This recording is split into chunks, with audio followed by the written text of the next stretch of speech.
Assalamu alaikum. From the studios of FM 93 Radio Pakistan, Karachi, this is me, your host Ashar Ahmed, with your favorite and the most awaited program From the Campus. From the Campus is dedicated to the students and youngsters. The purpose of this program is to equip students and our youth for success in life in educational and extracurricular activities.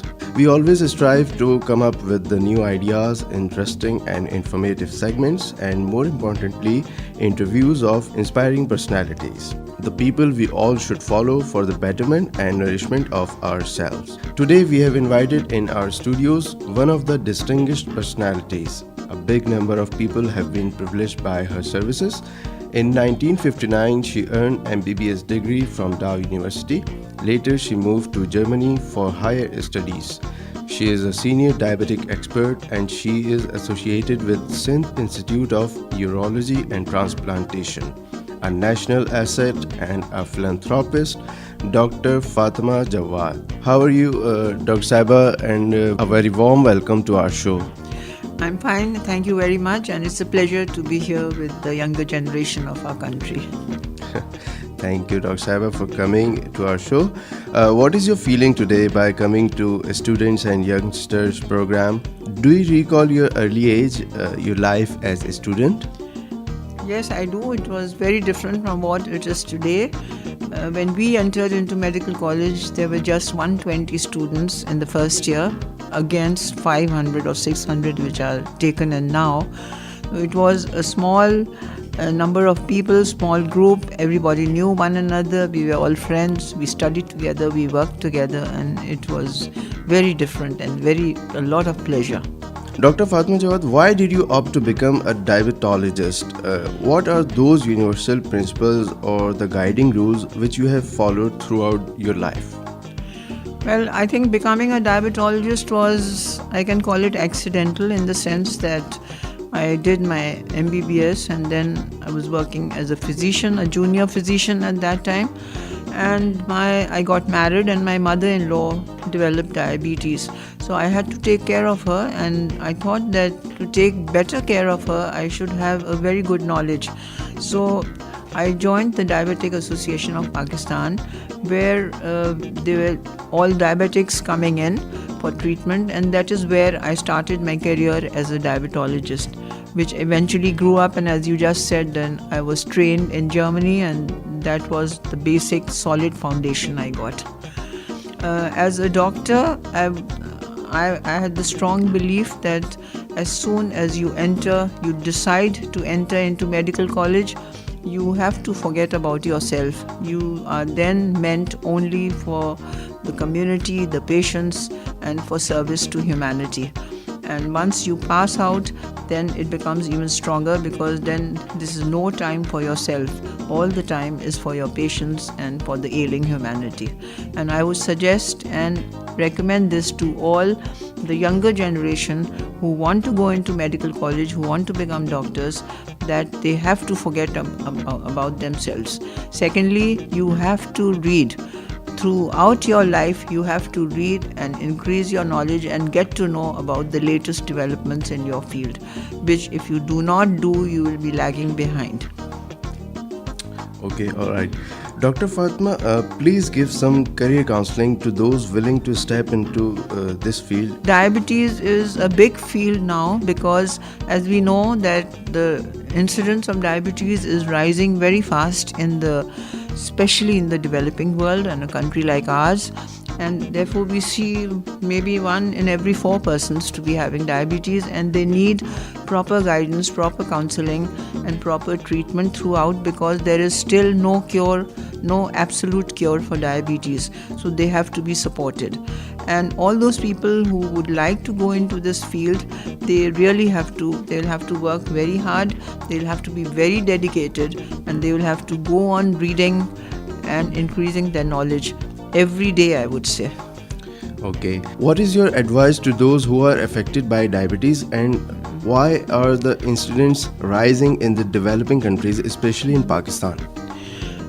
Well, it has been estimated by the International Diabetes Federation, who have an atlas every 2 years, and giving all these figures that the incidence is rising, but the incidence in the developing countries like our country is rising much more than that in the developed countries, because they have still learned their lesson and they are curbing it down. In our country, there has been a gross change in the lifestyle, and that is the main reason for, especially for type 2 diabetes. We know that type 2 diabetes is caused by a relative insulin deficiency plus insulin resistance, and all this comes from accumulating too much fat in the body, especially central obesity or in the central region of the body. And we see that most of us, we have changed our lifestyle, we are eating too much, we are not exercising, we are not exerting, and the end result is obesity. And this is not just in the elders or in the middle-aged people, it has come down in the younger children Yes, also. Dr. Sabat, that is what I want to ask you, that what is the ratio in our youth regarding diabetes? Well, actually, there is no such study amongst the children, or in the pediatric age group or in the children about diabetes, but still they say that about 25% of our children are overweight in Pakistan. Some studies have been done. And at the moment, in the total population of Pakistan, there are 7.1 million diabetics. And if we do not take measures to curb this, this is going to rise to 11.4 million by the year 2030. And we should also remember that about 120,000 people, they die due to diabetes every year in Pakistan. And about half of the people in Pakistan who die due to diabetes-related complications, they are below 60 years of age, between the age of 40 and 60, which is the most productive period of one's life. Okay. We have seen a lot of people prefer fast foods, junk foods. So don't you think it's harmful for their health? It is definitely harmful for the health, and I think understanding that, but it's just the taste which attracts them and the ease that they don't have to cook at home. And right from a very small child, the parents allow it, and the elders do it themselves, and this is causing the main harm. I mean, those days are gone when there was healthy food cooked at home most of the time, and the mothers used to feed the children and the rest of the family. Now everybody, if there's a birthday party or if there's something to be celebrated, they'll go out and enjoy the fast foods. Yeah. Dr. Fatma Jawad is with us, and we definitely want to know about how one can keep the balanced diet. Well, according to the rules, the balanced diet is a balance between the constituents of the diet, that is the carbohydrates, the proteins and the fats and the fiber. And this should be understood and done, that the major portion of the calories should come, about 50 to 60% of the calories should come from carbohydrates, and about 15 to 20% should come from proteins, and the rest should come from fats. The fat should be monosaturated fats. That means not ghee and butter, but oil is better. And of course, there should be fiber. We should eat vegetables, we should eat fruits, and we should eat salads to make up for the fiber. We should eat a better quality of atta, which is the whole wheat atta, instead of having the refined atta or the flour. And of course, along with all this, we should just take out 30 minutes out of 24 hours for exercise. And this exercise is not different, it's just plain simple walking. If one has facilities, they can swim or they can play tennis or play some game. But if they do not have that, they can just walk.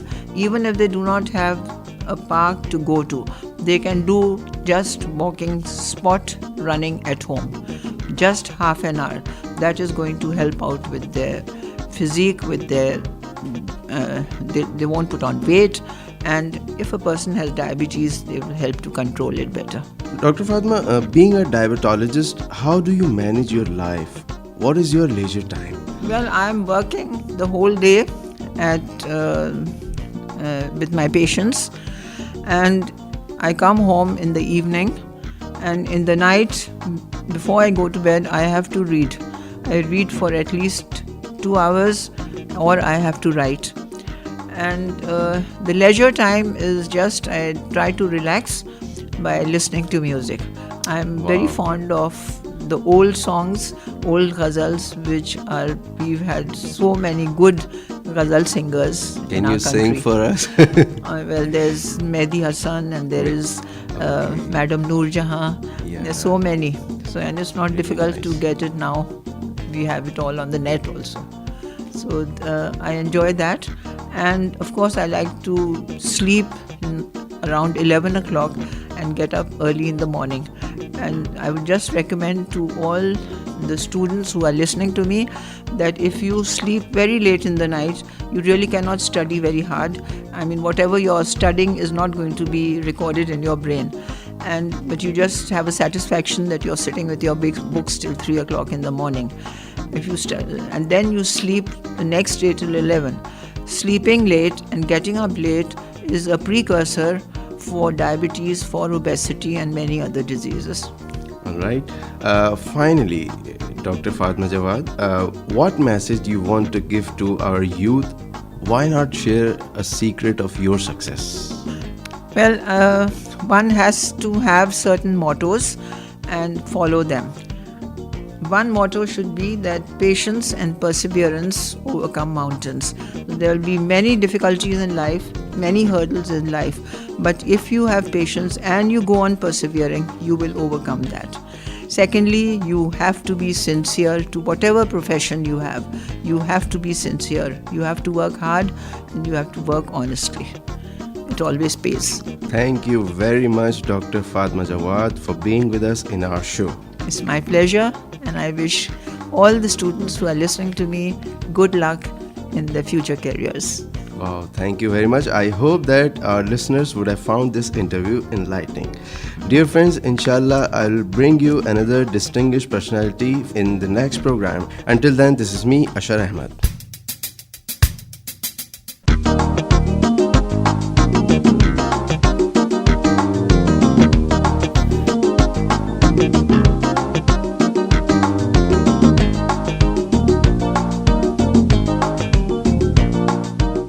You're listening to From the Campus on FM 93 Radio Pakistan Karachi.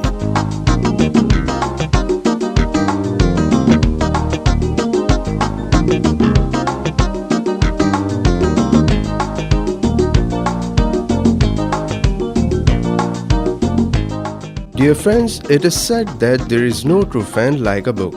If we keep friendship with books, surely we will not regret. Why? Because they do not ditch like unfaithful friends or people.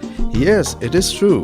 And remember, whenever a person or any nation has ever achieved success, the reason behind was education.